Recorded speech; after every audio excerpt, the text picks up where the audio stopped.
stretch of the filing of candidacies for the 2022 elections, with more aspirants now declaring their presidential and vice presidential bids.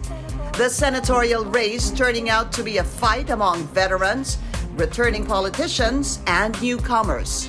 And voters get a glimpse of partyless groups hoping to secure a House seat. The Comelec says avoid last-minute filing of COCs. But they're also bracing for surprises and sudden changes. This is a special edition of The Source, the Filipino Votes 2022.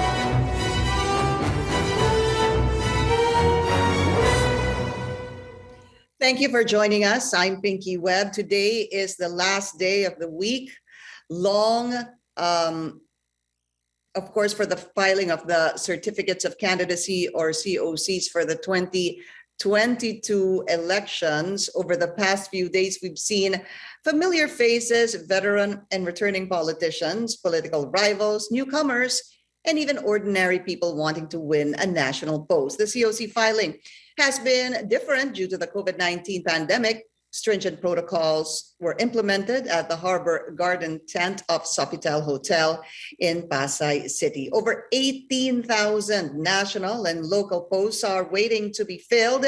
In the May 2022 polls, Filipino voters will elect 77 aspirants to national positions, a president, a vice president, 12 senators, and 63 party list representatives. Our senior correspondent and anchor Ruth Cabal joins us from Pasay City. So Ruth, tell us the situation there now. Pinky, those aspiring for national and local government posts have until today to formalize their bids for the May 2022 national elections. There will be no extension. Comelec spokesman James Jimenez just announced that a few minutes ago. Comelec officers here started accepting certificates of candidacy or COC and nomination and acceptance or CONA at 8 a.m. Among the early filers are a few party list groups and some senatorial aspirants. Anytime now, we're also expecting Senator Kiko Pangilinan to file his COC. The media advisory from his team did not say for which position, but sources have been saying Pangilinan will be the running mate of Vice President Leni Robredo. Because today is the last day of filing, the Comelec expects an influx of aspirants, so they will still accept COCs after 5 p.m. If the aspirants are already inside or within 30 meters from the designated queuing area, the COC will be deemed filed on time. Comelec spokesman James Jimenez has said the commission will accept COCs from all aspirants, but there will be a screening process for potential nuisance candidates. According to election rules, nuisance candidates are those who put the election process in mockery or intend to cause confusion, like having the same name as other candidates, or if they do not appear to have legitimate intentions to run for public office. Right now, Pinky, we're seeing live pictures of Senator Kiko Pangilinan there. As we mentioned, he is filing his COC, and he is actually on the side where aspirants for president and vice president are filing their COCs. And there you go. We're looking at his COC now. He's running for vice president, and as the sources were saying, he will be the running mate of Vice President Leni Robredo, who yesterday filed her certificate of candidacy to run for president as an independent candidate. You know Pinky. what, Ruth?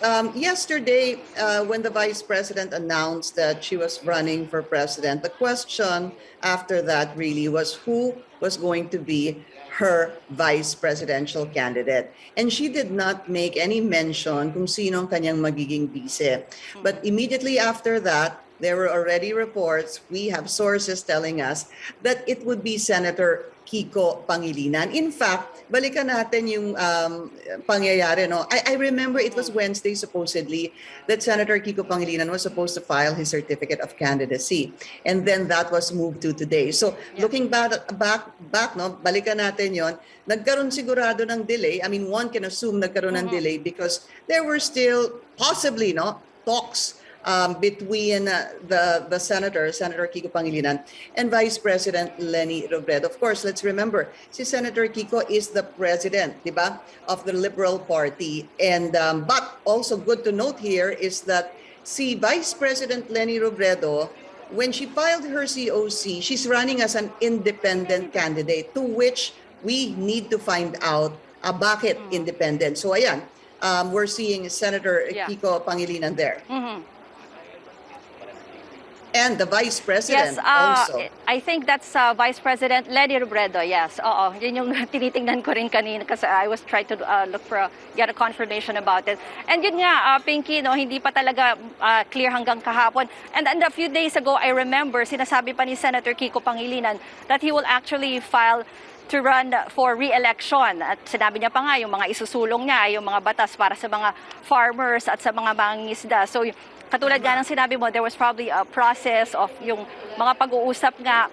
And also, they're both officers of the Liberal Party. So isa rin yan sa inaalam natin why the Vice President Leni Robredo filed as an independent candidate yesterday. Actually, I asked that from her lawyer, si Attorney Romulo Macalintal, last night. Ang sinasabi ni Attorney Romulo Mac, hindi niya daw alam kung bakit nag-file as independent. But one thing is for sure, na as an independent, she can have alliances with different political parties. Also, that will make sure daw na talagang she's a very, very serious contender for the presidency kasi nga, as an independent candidate, ay hindi siya pwedeng ma-substitute, but she can actually substitute for another candidate. Pinky, they're still in front, going through the formal process of filing the COCs. Kanina nakausap natin yung isang representative from the Office of the Vice President, and they were saying that there's a tentative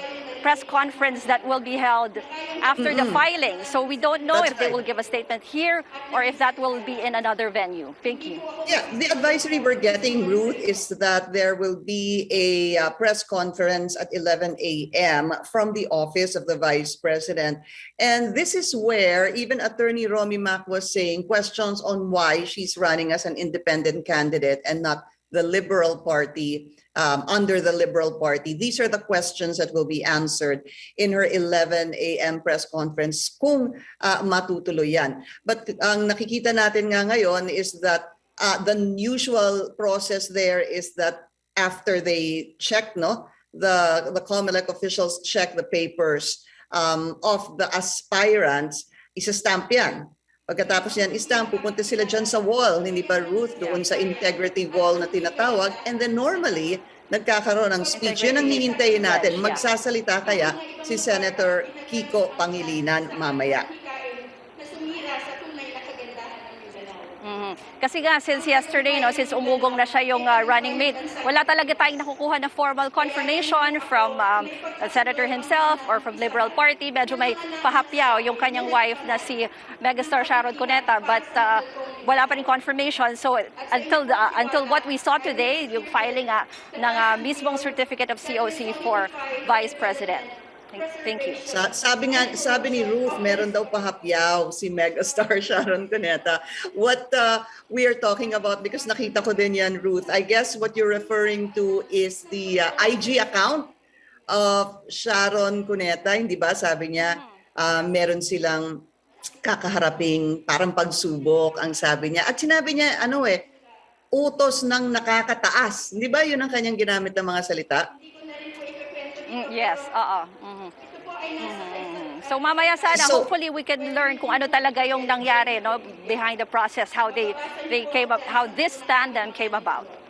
Okay, so we'll get back to Ruth a little later on in the program, as it is the last day of filing. Pero Ruth, let's just clarify one more thing before I let you go. Hindi pa talaga tapos yan dahil meron pa rin yung substitution na possible until November 15. That's correct, Pinky. Actually, kanina yan din yung sinasabi ni spokesman James Jimenez. No, paalala niya na nothing's final until November 15th. That's the last day of substitution for the candidates. Pero dapat yung magsasubstitute na candidate should belong to the same party and should be endorsed by the party of the original candidate. If you'll recall, ito yung nangyari noong 2016 no, with then Davao City Mayor Rodrigo Duterte. He substituted for Martin Dino to be the standard bearer of PDP Laban at that time. So based on the calendar of the Comelec, they will release a tentative list of candidates by October 29 and hopefully a final list of candidates by November 30. Pinky. Okay, thanks a lot, Ruth Cabalde, reporting to us from the Sofitel tent in Pasay City. And we will await in the event that Senator Kiko Pangilinan will give a speech after filing his COC. We will bring that to you live. In the meantime, the Philippine National Police beefs up security measures on the last day of COC filing. Supporters of some aspirants are expected to gather throughout the day. Our Paulo Barcelon is closely monitoring the situation outside the harbor tent. Paulo, what's happening there? Pinky, authorities are still expecting supporters of different aspirants to come here outside the venue for COC filing. Earlier this morning, we saw a group of supporters of Davao City Mayor Sara Duterte gathering in a small group. There were also vloggers interviewing them. While Mayor Duterte earlier clarified that she will not be running, or she will be running rather, for mayor, they are gathered here in what appears to be a show of support for Mayor Duterte. Now, police haven't apprehended them yet, and but Southern Police District PIO Chief Major Hazel Asilo says they will have briefings today and they will make moves to enforce social distancing. Now, Pinky, over the last few days, more and more supporters came here outside the venue for COC filing, regardless of political affiliation or aspirants that they're supporting. Police adjusted the allowed area from right here outside the PICC to the areas near Diokno Boulevard, as well as the area in front of Star City. Asilo says that if supporters come in smaller numbers, they may be allowed to come closer to the venue. Police are also encouraging supporters to stay home and express their support online, but if they won't budge, authorities will ask them to strictly follow health protocols. Now, police are also saying more or less 800 officers will be deployed today. They might call in for backup if necessary, as they are expecting a hectic day today, the last day of COC filing. Pinky. Thanks a lot, Paulo Barcelon. We will be taking a short break. This is The Source on CNN Philippines. We will be right back.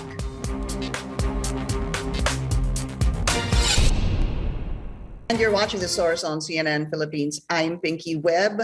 We want to show you again live shots from the Sofitel tent in Pasay City. Just a couple of minutes ago, Senator Kiko Pangilinan, the president of the Liberal Party, made his way inside and filed his certificate of candidacy for vice president. He will be the vice president candidate or team of Vice President Leni Robredo, who will be running for president as an independent candidate. Just looking back at the events that have unfolded quite fast, it was yesterday when the vice president had announced that she will run for the presidency, and a couple of hours after that, that was made at 11 a.m. Sometime at about 3 p.m., she made her way to the Sofitel tent in Pasay City and formalized her intention to run for the highest post of the land. And the questions immediately after that was that who was going to be VP Leni Robredo's running mate, and now it is confirmed. She is there. Those are live pictures. Vice President Leni Robredo with Senator Kiko Pangilinan. It has been confirmed that Senator Kiko Pangilinan will be Vice President Leni Robredo's running mate. Now, just a brief background again on the filing yesterday of the Vice President. She did file as an independent candidate. She's the chairperson of the Liberal Party. Senator Kiko Pangilinan is the president of the Liberal Party. So there were also questions on why the vice president put in her COC that she will be running as an independent candidate. We are going to wait. Indeed, it seems like Senator Kiko Pangilinan will be delivering a speech, and we will bring that to you live. If I'm not mistaken, well, that's the integrity wall already. Not certain if he has signed that, but he's about to do that right now. And the routine that we've seen, or the procedure we've seen in the past week since the filing of the certificate of candidacies, is that they sign their names in this integrity wall, and thereafter they deliver their respective speeches. And maybe right after that, the senator will deliver a speech. To a lot of people, this may have come as a surprise. Even when I was speaking to Ruth Cabal a while ago, his wife, megastar Sharon Cuneta, also had a video expressing, teasing that something was going to change, something was going to happen. She had said that there will be, meron daw mangyayari na utos sa nakatataas. I remember that's what she said. So there was a lot of speculation on Senator Kiko Pangilinan. He is signing his name right now. He actually just finished that, and we will await a possible speech by the senator. Again, as mentioned a while ago, this may have come as a surprise to a number of people, and that could be explained, of course, by the senator himself. There was an advisory last Wednesday that Senator Kiko Pangilinan was supposed to file his COC. That was delayed. That was moved to today, Friday. And one can assume, as mentioned a while ago, na posibleng nangyari ito because there were still talks on who would possibly be Vice President Leni Robredo's running mate. So Senator Pangilinan waited till the last day of filing, and it has been already confirmed. It was shown a while ago, breaking news. Senator Kiko Pangilinan will be running as Vice President of VP Leni Robredo. We have also our source today. We will be speaking to Congressman Teddy Baguilat. He is the Vice President of the Liberal Party, and in fact, he's supposed to be running for senator. Ang nangyari, Congressman, kamusta po kayo? Mag-uumpisa na po ako. Ano Okay. ba kayo biglang nasabak, natatakbong senador dahil iniwan ni Senator Kiko Pangilinan yung kanyang slot sa pagiging senador, sa pagtakbo bilang senador? Yeah, I mean, it was really I'm still shell-shocked now, no? Kasi nalaman ko lang nung Wednesday na pinapakiusap, hindi naman utos, no? Na pinapakiusap na pwede bang tumakbong bilang senator, because I already made up my mind that I wouldn't run for any elected position for 2022, and I'll help out in the campaign, no? And then Wednesday morning, I was asked na, baka si Senator Kiko ang magiging vice president, kinakailangan may mag-fill in dun sa LP slot, dun sa lineup, and you're the one being considered.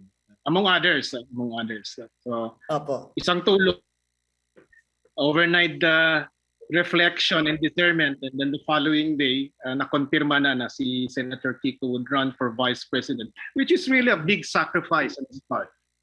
No? And so I said, sige, kung nagsakripisyo naman ng aming boss, no, ang aming presidente, then I might as well do it. So here I am. So, sabi mo nga, you're still shocked, no, about the series of events. I was saying a while ago during the filing of Senator Kiko that there have been a number of people also surprised dahil nga nung nag-announce si VP Leni Robredo kahapon, wala siyang minention, di ho ba, na kanyang vice president, and in fact thereafter bigla po siyang pumunta sa Sofitel 4 hours later, 3 hours later, formalized her certificate of candidacy, and then umugong na po yung balita na ang kanyang magiging katandem ay si Senator Kiko. So, kailan ho ito na-plan siya? when was this really finalized and confirmed? Would you say it was Wednesday? Kasi these are the chain of events. So Monday, pinatawag kami at sinabi na, sige, confirm na tatapos si ma'am. So the issue that had to be resolved was yung party, which she would be filing under, and then yung vice president. Ang pagkaalam namin, she was talking to some aspirants. No? Frank Drilon, I think, was one being considered. He declined. Bam also said that he would be the campaign manager. And so nung Tuesday evening, nasabihan ako ni Kong Kit, sabi niya, hindi ba pare, faithful soldiers tayo. Sabi ko, okay, pagandaan mo bukas. Baka kinakailangan natin ng plan C. So the plan C was, you'll fill in for Senator Kiko because he has accepted the challenge of ma'am, yung sakripisyo ng bayan. Kasi yun yung lagi namin pang-akit kay ma'am, sakripisyo ng bayan para sa bayan, tumakbo ka. So I guess ang pagkarinig ko, ginamit rin ni ma'am kay Senator Kiko. Sakripisyo para sa bayan because alam naman namin na Senator Kiko, he was all prepped for a Senate run. Nothing really was being put out in the open that he would be one of those being considered for her tandem. So biglaan rin sa kanya, and I said, okay, follow the lead. No? So nagsunod-sunuran na po, Congressman. So tell us, why did the Vice President run? Why is she running as an independent candidate? Ano ho ba ibig sabihin ito? Ayaw ho ba nilang gamitin ng Liberal Party? What is the story behind this? Okay. Well, una, let me emphasize that she's still a liberal. The core values of liberalism are still very much with her. In fact, one of the things that we ask is she still stays on as liberal chairperson. And then we have been now conducting discussions with our chapters, with our ground forces. Liberal pa rin si ma'am, no? I think it fits in the image that she would like to say to the country that she's no longer the ina ng Partido Liberal o ng Dilawan. She's now ina ng lahat. Mother of all. She mentioned that during her speech. And we feel that this is an attempt also to reach out to those who would like to support Lenny but don't want to be identified as liberal. I mean, let's face it, no? Maraming lumilihis doon sa Dilawan image, no? Unfairly or not, no, but that has been our burden for the past 5 years, no, yung Dilawan tag, no? So right now we're getting a lot of support from politicians and sectors who initially was hesitant to join us or to help us because of the liberal specter, no, but now they appreciate yung kanyang messaging na she's open to everyone, no? Aakay siya sa lahat, and if she becomes a president, she will be the president of all political parties, people with different political colors. Yeah. So in essence, it's really a strategic move. You already said it, that had she carried on with the Liberal Party or yung tinatawag nga na Dilawan, that could have also, I guess what you're saying is, could have been a liability. Well, I think it should be seen more as a practical strategy of also fitting into her narrative that from the very beginning, she was pushing for unity talk. And by being independent, that also emphasizes, no, her desire na we can always talk with other political parties, with those who are running independent or do not identify themselves as a partisan to any political party. So I see it more as in that light, instead of saying na, iniiwasan natin yung liability of being branded as Dilawan. All right. Congressman Teddy Baguilat, we need to take a very short break. The Source will be right back. You're watching The Source on CNN Philippines. I'm Pinky Webb. Our guest today, Liberal Party Vice President Teddy Baguilat. So, sir, independent nga po siya, pero I guess I got also a message na while she is independent, si Vice President Leni Robredo, she could obviously be endorsed by the LP. So I'm assuming that's the plan. Yeah. In fact, Senator Kiko is still LP, filing under LP. And we passed a Okay. resolution 2 weeks ago that we would support whatever decision Ma'am Leni takes. All right. So you're running for senator.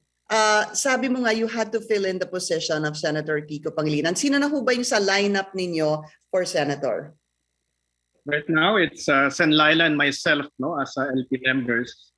And then we have Sani Trillanes, Risa Hontiveros, Chelja. I would assume there are other names being considered, particularly from Sambayan, kasi ang alam ko, Sambayan is also trying to firm up their endorsed slate. And since pinili nila si Leni as their president, so I guess there will also be negotiations with other part of the Congressman, medyo nawawala po yung inyong audio, no? It was coming in and out. Just as a last question, should you win a seat in the Senate, ano ho ang inyong gustong tutukan? I'm an indigenous person, so I guess I'm always maybe identified as representing the indigenous people. At saka yung environment, I think I'd like to have a campaign wherein we discuss about issues na normally are not discussed in a campaign, no? FOI, Freedom of Information, national. Alam ko marami ayaw pag-usapan yan because the in thing now would be about the pandemic. But I'd like to have an unusual, non-traditional campaign. I'd like to talk about the things that I have been fighting for in the House of Representatives. Environment, fight, human rights in general. Okay, so na-file na ho ba ang inyong COC? Mamayang hapon, Pinky. Okay. Congressman, maraming salamat po sa inyong oras and good luck to you as well. Thank you. Thank you to the Liberal Party Vice President Teddy Baguilat, the former congressman as well. Thank you for joining us here on The Source. I'm Pinky Webb. You're watching CNN Philippines.